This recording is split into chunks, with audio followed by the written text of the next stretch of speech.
te voy a contar una historia, la historia del cisma o de la Reforma Protestante, para que puedas entender lo que realmente ocurrió para que se diera esta reforma. Bienvenido a nuestro canal. Asegúrese de suscribir si es tu primera vez para recibir nuestros próximos videos. Empecemos. La Reforma Protestante es ampliamente conocida por la publicación de las 95 tesis de Martín Lutero o la disputa sobre el poder y la eficacia de las indulgencias que daba la Iglesia. La Reforma Protestante es conocida como la segunda separación de cierto tipo más grande para la Iglesia Católica. La primera fue la separación de la Iglesia Oriental. Pronto publicaremos otro video al respecto. Por ahora, centrémonos en la Reforma Protestante. Aunque muchos ven el inicio de la Reforma Protestante como ocurrido en 1517, tras la publicación de las tesis de Martín Lutero, la fecha real de su inicio es algo incierta. Hubo fundamentalmente tres movimientos principales de reforma: uno en Alemania, otro en Inglaterra y otro en Suiza, todos ellos ocurriendo aproximadamente al mismo tiempo en el siglo XVI. Sin embargo, la Reforma alemana, liderada por Martín Lutero, es generalmente el movimiento al que la mayoría de la gente piensa cuando se discute el tema. Martín Lutero, antes de la Reforma, era en realidad profesor de teología y sacerdote. Durante su tiempo como tal, Lutero fue enviado a representar a los monasterios observantes agustinos alemanes en Roma entre el otoño de 1510 y la primavera de 1511. Durante su estadía notó una falta de espiritualidad en toda Roma que dejó una impresión negativa duradera en él. Esta visión pesimista de la Iglesia solo empeoró después de que Lutero descubriera a un fraile dominico, Johann Tetzel, que predicaba que los pecados podían ser perdonados mediante la compra de una carta de indulgencia aprobada por el Papa, permitiendo que un alma saltara el tiempo en el purgatorio antes de entrar al cielo. Aunque el dinero de estas indulgencias se destinaba a la reconstrucción de la Basílica de San Pedro en Roma, Lutero afirmó valientemente que debería ser pagado por el riquísimo Papa de entonces.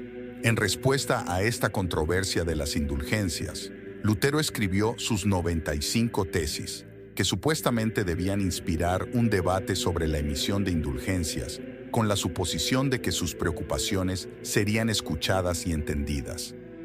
Copias de las proposiciones fueron enviadas a unos pocos amigos y al arzobispo Alberto de Maguncia, quien era el superior de Tetzel, acompañadas de una solicitud para que se detuvieran las predicaciones del fraile. Las quejas de Lutero no fueron recibidas con la reacción que anticipaba, y su desaprobación de la Iglesia comenzó a expandirse en crecientes desacuerdos teológicos, tal como explicamos en otro video. La doctrina de la Iglesia puede ser motivo para un cisma. Aquí iba mucho más allá. Cuando la práctica religiosa no coincide con la doctrina de la religión, cualquier disputa puede ser origen del cisma.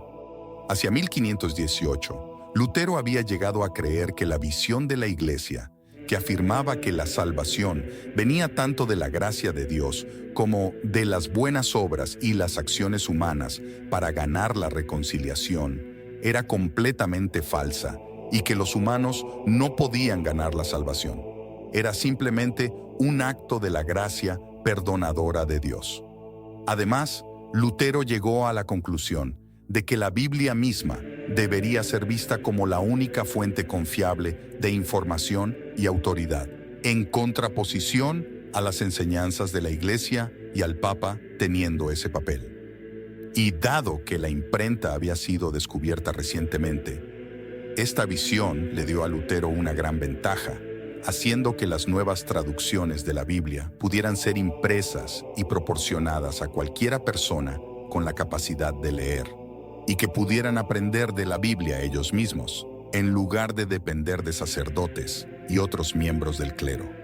En Suiza, una reforma paralela a la de Lutero comenzó alrededor de 1522, bajo la guía de Ulrico Zwinglio, Guillermo Farel y luego Juan Calvino. Zwinglio era un sacerdote que enseñaba ideas similares a las que Martín Lutero predicaba en Alemania, pero en un nivel aún más radical. Comenzando en Zúrich, el movimiento de Zwinglio rápidamente tomó un fuerte agarre en la ciudad, y para 1526 Farel, otro reformador, comenzó a ayudarlo a difundir el mensaje a las partes de Suiza, de habla francesa, dando sermones en diferentes ciudades, incluida Ginebra. En 1536, Farel conoció a Juan Calvino, quien escribió la doctrina de las instituciones de la religión cristiana y ayudaría a Farel a organizar la Iglesia Reformada de Ginebra. Por eso Martín Lutero no fue el único reformador en traducir la Biblia al vernáculo para que las masas la leyeran ellos mismos, ya que los suizos hicieron lo mismo. La reforma también se extendió rápidamente en Suiza, y el trabajo de Calvino llegó hasta Escocia al oeste y Transilvania al este. A medida que tanto el calvinismo como el luteranismo ganaron tracción en toda Europa, Inglaterra cayó en su propia reforma. En Inglaterra, el rey Enrique VIII promovió la tercera reforma simultánea por razones tanto religiosas como políticas. Principalmente, el monarca estaba indignado por la negativa del Papa Clemente VII a anular el matrimonio de Enrique con Catalina de Aragón. Por eso, en 1534, el rey inglés declaró que él, a partir de entonces, sería la única autoridad final en todos los asuntos dentro de la Iglesia inglesa, estableciendo así la independencia de la Iglesia anglicana del Papa y el inicio de un nuevo movimiento de reforma.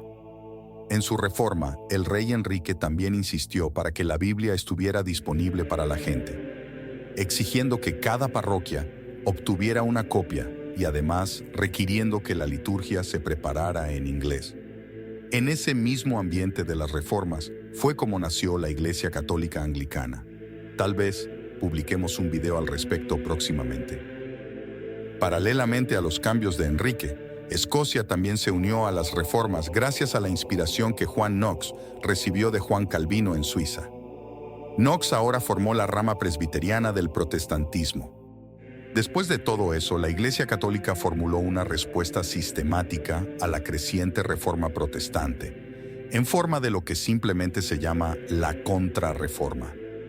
Aunque se tomaron algunas medidas para abordar a los reformadores antes, como la excomunión de Martín Lutero en 1521, la Iglesia Católica en su conjunto no hizo mucho al principio. El primer movimiento importante tomado por la Iglesia fue bajo el Papa Pablo III, quien convocó al Concilio de Trento en 1545. La serie de 3 partes de concilios celebrados entre 1545 y 1563 no solo abordó el desafío de la doctrina católica por parte de los protestantes, sino que también estableció decretos de autorreforma. En el primer concilio, los obispos presentes estaban divididos en cuanto a si se necesitaba una reforma total o simplemente una aclaración de la doctrina católica. Se discutieron muchos temas como el credo de Nicea y Constantinopla, que fue confirmado como el fundamento de la fe católica, el número de sacramentos, que deberían ser 7, la tradición, que fue aceptada como fuente de fe, así como otros temas que habían sido desafiados por Martín Lutero en particular, lo que llevó posteriormente a la decisión de negar formalmente la idea de los reformadores de que los humanos no tenían la capacidad de ganar la salvación a través del comportamiento, como las buenas obras. Los conflictos políticos pusieron en pausa el progreso del concilio hasta que comenzó el próximo periodo de conversaciones en 1551. Al comenzar la segunda parte, un número creciente de protestantes, principalmente de Alemania, comenzaron a insistir en una reevaluación de lo que había sido decidido por el concilio en 1545. Sin embargo, nada de eso se hizo y el concilio continuó. En esta ocasión, uno de los principales temas abordados fue el sacramento de la Eucaristía, que la Iglesia Católica confirmó que incluía que el pan y el vino se creía que realmente se transformaban en el cuerpo y la sangre de Cristo, aunque no en apariencia. Esta afirmación, por supuesto, fue una contradicción directa con los reformistas, lo que no sorprendió. Eso hizo que se solidificara aún más la doctrina antes de que el concilio fuera interrumpido nuevamente por disputas políticas. Luego, cuando el Papa Pablo IV asumió el cargo, todo el concepto del concilio quedó seriamente en duda debido a su oposición directa a la noción. Finalmente, en 1562, el Papa Pío IV decidió reinstaurar el concilio, y los obispos se volvieron a reunir. Durante la última etapa de las reuniones, se hicieron declaraciones y decretos actualizados sobre la misa, las órdenes sagradas, el purgatorio, el matrimonio, las indulgencias, los santos y nuevamente más detalles sobre la Eucaristía. También se hicieron reformas para la moral de los clérigos, y gran parte de la corrupción y los abusos que habían inspirado la Reforma protestante, como el gasto excesivo clerical y el favoritismo en los nombramientos a los cargos eclesiásticos, se resolvieron pronto. Eso permitió que la Iglesia Católica recuperara una gran parte de su apoyo en toda Europa. A pesar de eso, ya era demasiado tarde para revertir la ruptura dentro de la Iglesia occidental, y el protestantismo estaba en un camino ascendente de crecimiento a un ritmo rápido. Solo quedaba una única solución: el odio y la matanza. Para combatir la teología protestante que se estaba extendiendo, la Iglesia Católica Romana, a través de la Inquisición romana, puso un fuerte enfoque en la persecución de cualquier persona considerada hereje, como los propios protestantes. Aunque la Inquisición romana era más suave que la previa Inquisición española, era famosa por llevar el científico Galileo a juicio en 1633. Además, los efectos de la popularidad de la Reforma protestante desencadenaron guerras de religión en toda Europa, siendo una de las primeras luchas en Francia entre católicos y protestantes y terminando en la recuperación de Francia para la Iglesia Católica. El odio entre protestantes y católicos era muy intenso. Durante los mismos años, estalló la Guerra de los 30 años en 1618, en la Alemania principalmente, y se dice que potencialmente eliminó entre 40 a 60% de la población de Alemania.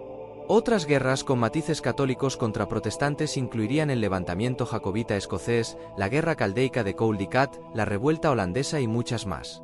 Incluso las guerras, que no se basaban únicamente en el conflicto religioso, fueron alimentadas por la desconexión entre católicos y protestantes. La Reforma protestante, después del Gran Cisma, contribuyó muchísimo a la imagen actual que tenemos del cristianismo. Primero Cristo, luego las denominaciones cristianas. Iglesia Católica Romana la más grande, la Iglesia Ortodoxa, Anglicana, Protestante y otros más. En la actualidad, la relación entre las iglesias occidentales es considerablemente mejor que antes, aunque recientemente la unidad de la Iglesia Católica parece debilitarse nuevamente por las nuevas ideologías.